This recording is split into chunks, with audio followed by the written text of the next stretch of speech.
देखा कि वो बंदा कांग्रेस का था, धीरज साहू।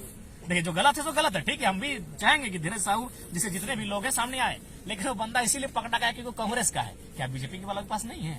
उससे 2 गुना 3 गुना 4 गुना है, लेकिन चूंकि सरकार में बैठे हैं और यही हमारी देश के माहौल बना है, लाइव चलाकर पूरी जनता को दिखाने लगते हैं कि क्या हो रहा है। जनता के लिए नया रूल रेगुलेशन बनाएंगे, हम लोग उन व्यवस्थाओं को बदलेंगे जिन व्यवस्थाओं में अब तक हम लोग बंधे हैं।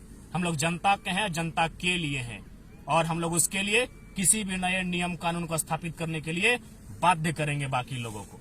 इसलिए लोगों को इसी बात का दिक्कत होता है। ये साधारण सा लड़का, कल तक इसको कोई जानता नहीं था, खाने का ठिकाना नहीं, रहने का ठिकाना नहीं, पहनने का ठिकाना नहीं। आज वो लड़का अपनी निडरता के कारण इस राज्य में एक ऐसा माहौल बनाया है, इस बात को मानना होगा कि हम लोग विचारधारा हैं। अच्छा जयराम जी, अब लग रहा है कि टाइगर जयराम तो एगो टाइगर नहीं है, अब 1000 टाइगर है, क्योंकि आपके इतने दिन के एब्सेंस में भी इतने लोग। उसके बावजूद देखिए बरही में कार्य हुआ, नहीं तो हर जगह आपको बुलाया जाता था, अभी आपके टीम का आप फोन कर देते हैं। बरही में हमारे संगठन की विजय हुई, बड़का गांव में विजय हुई, मांडू में विजय हुई, रामगढ़ में विजय हुई, कोल्हान में तो मैं गिन नहीं पाऊंगा। जो पिछले 1 महीना में जो कोल्हान से हमारा रिजल्ट आया है, हमारे कोल्हान के साथियों ने जबरदस्त हमारी बिना उपस्थिति के उन्होंने काम किया है। रात 1:30 बजे कल ही 12 लाख का आज तो ऐसा नहीं है। हम लोग विचारधारा बन चुके हैं और हमें आलोचनाएं हमारी और हमारे लिए गलत बातें वही लोग मनगढ़ंत कहानियां बताते हैं जो पॉलिटिक्स में है। आप किसी गांव में जाइए, खेतों में खटने वाले किसान से पूछिए, फैक्ट्रियों में काम करने वाले मजदूर से पूछिए, जयराम महतो कौन है। अगर वो हमारे लिए नेगेटिव कहेगा, हम उस समय बैक आ जाएंगे। वो हमें नेगेटिव नहीं कहेंगे। नेगेटिव कौन कहते हैं? जो पॉलिटिक्स में है, जो प्रखंड अध्यक्ष है, जो जिला अध्यक्ष है, जो मीडिया प्रभारी है, जिसका मोबाइल रिचार्ज होता है, जिसको 2 नली गली सड़क पुलिया मिलता है, तो जाहिर सी बात है वो अपने नेता का गुणगान करेगा ही। अगर हम उसकी जगह होते तो शायद हम भी वही करते।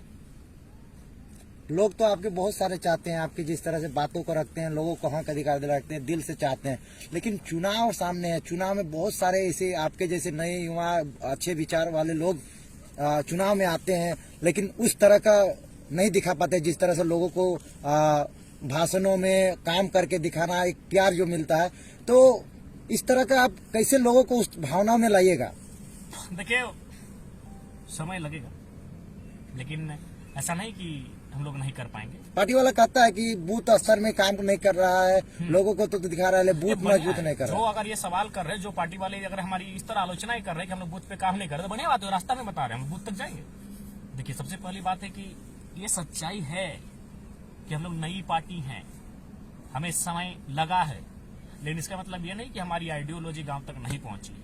मैं आपको उदाहरण देना चाहूंगा। अगर आपको जिस लोकेशन में आप हैं, यहीं बहुत सारे गांव ऐसे हैं, यहीं आपका कुड़ामो है, आप एक बुजुर्ग आदमी है, जाइए अभी भी जाइए, अगर वो जाग रहा है, वो बंदा, वो शख्स, अगर वो इंसान जाग रहा है, जाके देखिए उसके मोबाइल में एक वीडियो चल रहा है और वीडियो जयराम महतो का है। जो लोग कभी साधु संतों के प्रवचन अभी भी सुनते, ऐसा बात नहीं, लेकिन उनको किनारे करके हमारा भाषण सुनते हैं। ये विचारधारा है, ये बदलाव है, ये बदलाव का संकेत है।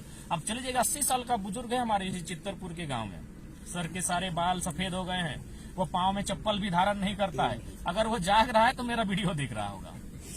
अच्छा, ये बदलाव है। एक सुनने में आया कि आपके संगठन का एक मामला आया, विशुनगढ़ के कोई एसआई को अरेस्ट कराया गया। बिल्कुल, आप कह रहे थे कि हमारी अनुपस्थिति में क्या हो रहा है। हमारी अनुपस्थिति में एसआई को वहाँ प्रेम नायक, आपका प्रेम नायक जो हमारे मित्र हैं, हमारे संगठन के साथी हैं, एसआई पर गाज गिर चुकी है। वो पीड़ित परिवार आपको आवेदन भी आपकी टीम को दिया गया था? टीम को उन्होंने बकायदा एक सभा में आवेदन भी दिया था।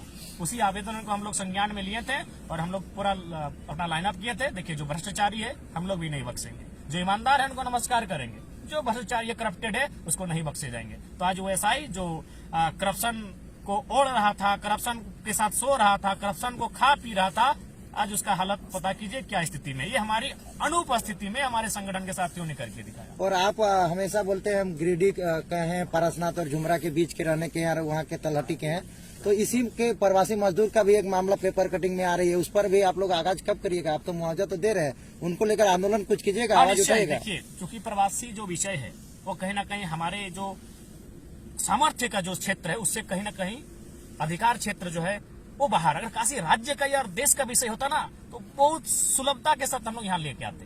तो उसके लिए हम लोग जो प्रक्रियाएं हैं उसके माध्यम से हम लोग उनके तक पहुंचेंगे। बाकायदा उनसे हमारी वीडियो कॉल में टेलीफोनिक बात हुई और उनके दर्द के साथ, उनकी पीड़ा के साथ हमारा पूरा संगठन एक परिवार की तरह उनके साथ खड़ा है और हम लोग इस पर चाहेंगे, इस पर कोई अच्छी राजनीति ना हो, न पक्ष न विपक्ष न त्रिपक्ष, सब मिलकर उनके वतन वापसी के लिए हम लोग रास्ता तैयार करें, हम लोग एक साथ रहें। लगातार चल रहा था, मीडिया पूरा कवरेज कर रही थी। धीरज साहू का मामला था जो कांग्रेस के राज्यसभा सांसद थे, इतना पैसा 350 करोड़, पर आज तक उस पर कोई कार्रवाई नहीं हुआ, कुछ नहीं दिखाई दिया। देखिए, सबसे पहली बात मैं आपको कहना चाहूंगा बिल्कुल, और एक महत्वपूर्ण मैं चाहूंगा इस वीडियो का अलग पार्ट के माध्यम से अपलोड कीजिए। मैं इस वीडियो के माध्यम से एक संदेश भी देना चाहूंगा। धीरज साहू, देखिए सबसे पहले उनके जैसे इस देश में 790 सांसद हैं, 543 प्लस 2 यानी 545 सांसद लोकसभा के, 233 प्लस 12 यानी 245 राज्यसभा के, यानी कुल मिलाकर 790। चलिए, हमने उनमें से 90 को हम प्रणाम, मेरा दिल कहता है कि 90 लोग ईमानदार होंगे, 90 लोग ईमानदार होंगे। चलिए, 90 को हम माइनस करते हैं, अब बच गए 700 सांसद। ये बहुत गंभीर विषय में बात कर रहा हूं क्योंकि देश की सारी समस्याओं का समाधान इस विषय पर है। 700, धीरज साहू के पास कितना पैसा मिला? 350 करोड़, 350 करोड़, 500 तक है। चलिए, मशीन अभी भी गिन नहीं पा रही है कितना है। सपोज देखिए, सपोज मान के चलिए कि हम लोग 500 पकड़ा गया, यानी अनुमान उसके उनके पास 1000 करोड़ होगा, जबकि धीरज साहू एक सामान्य सांसद है, राज्यसभा सांसद। हाँ, सामान्य ही कहेंगे। 790 में एक तो सांसद भी होता है, जिस विधायक 81 को है, लेकिन 10-12 को वीआईपी है, थोड़ा सा बाहुबल, धनबल, माने क्रेज, तो एक सामान्य सांसद है। इन्हें राजभर में पहले कोई नहीं जानता था, पैसे के बदौलत से कुछ संपत्ति से जानते तो एक सामान्य सांसद जिनको कल तक कोई जानता नहीं था, उस शख्स के पास अनुमान 1000 करोड़ है। तो मान के चलते हैं कि हम सामान्य सांसद उन 700 में मान के चलते हैं कि आधे से ज्यादा को सामान्य रखते हैं, यानी 700 में 400 को हम सामान्य सांसद मानते हैं। 400 गुना 1000 करोड़ कितना हो गया? 4000 करोड़, 40,000। ठीक से एक बार काउंटिंग कर लीजिए। फिर से आप क्या बोले? 400 गुना 1000, 4 लाख करोड़। 1000 करोड़ एक बंदे के पास है, 1000, 400 के पास कितना होगा? यानी आप 4 लाख करोड़। सोच के देखिए कितना धनराशि हुआ। चूंकि 400 मैं सामान्य सांसद गिन रहा हूं, अब मैं बात करता हूं बाकी 300। उनमें से लगभग 50 के आसपास केंद्रीय मंत्री हैं, 50 के आसपास केंद्रीय मंत्री हैं। मैं ईमानदारी से अगर कहूं तो इनके पास कितना था? 100 करोड़ ना, सॉरी 1000 करोड़ ना, उनके पास नहीं करने से भी 10,000 करोड़ होगा। 50 केंद्रीय मंत्री, फिर उसको गुना कीजिए 10,000 करोड़ से वो राशि कहां तक जाएगी। अब उन 50 को माइनस करते, हमारे पास अभी भी बचे हुए हैं 250 सांसद। उन 250 को हम अनुमान शहर के बीच 5000 में लाते हैं, यानी उस 250 सांसद को फिर 5000 से गुना कीजिए, क्या परिस्थितियां होंगी, कितना धनराशि जमा है। अच्छा, एक बात बताइए, जब हम बोलते हैं कि किसी लड़का को एक छोटा सा उदाहरण देते हैं, चाहे हम दिनेश सर को बोलेंगे सर अच्छा से रहिए ना, अच्छा से थोड़ा अच्छा दिखिए ना, इसका मतलब क्या? ये अच्छा पहनेंगे तभी ना अच्छा रहेंगे, अच्छा खाएंगे तो अच्छा कहां से आएगा? पैसा से। अच्छा पहनेंगे यानी जूता अच्छा होना चाहिए, अच्छा खाने बोलेंगे यानी भोजन अच्छा होना चाहिए, वो कहां से आएगा? पैसा से। यानी सारा चीज है आर्थिक स्थिति से। इसलिए देश को इस विषय पर सोचना होगा।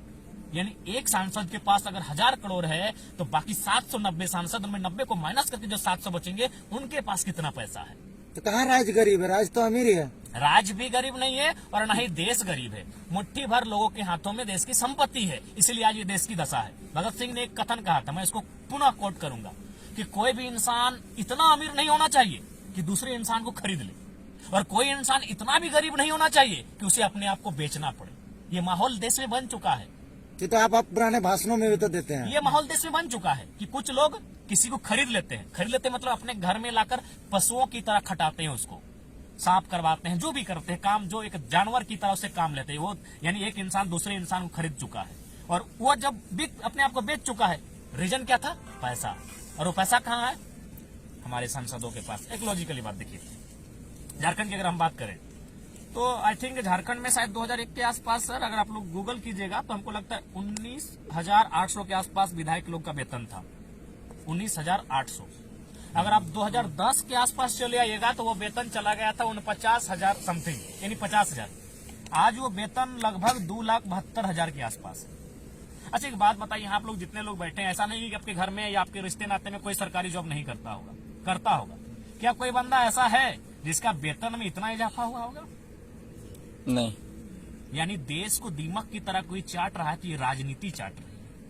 अब चलिए अगर आप सवाल हमसे करेंगे, अच्छा आप ये बोल दिए राजनीति चाट रही है, तो आप भी तो राजनीति में आना चाह रहे हैं। इसी परिस्थिति को बदल के आना चाहते हैं। आज हम लोग क्यों गांव गांव तक गए? हमारे पास कुछ भी नहीं, क्यों गांव गांव तक गए? हम लोग विचारधारा है, हम लोग विचारधारा इसीलिए बने कि इस पैटर्न को हम लोग फॉलो नहीं करने देंगे। ये जो पॉलिटिक्स चल रही है, और हम चाहेंगे जितने भी विधायक सांसद हैं हमारे, अगर वो लोग अपने 70% पैसा को दान दे देते हैं, तभी वो ये बात कह सकते हैं कि हम देश का विकास कर सकते हैं, हम देश का भला कर सकते हैं।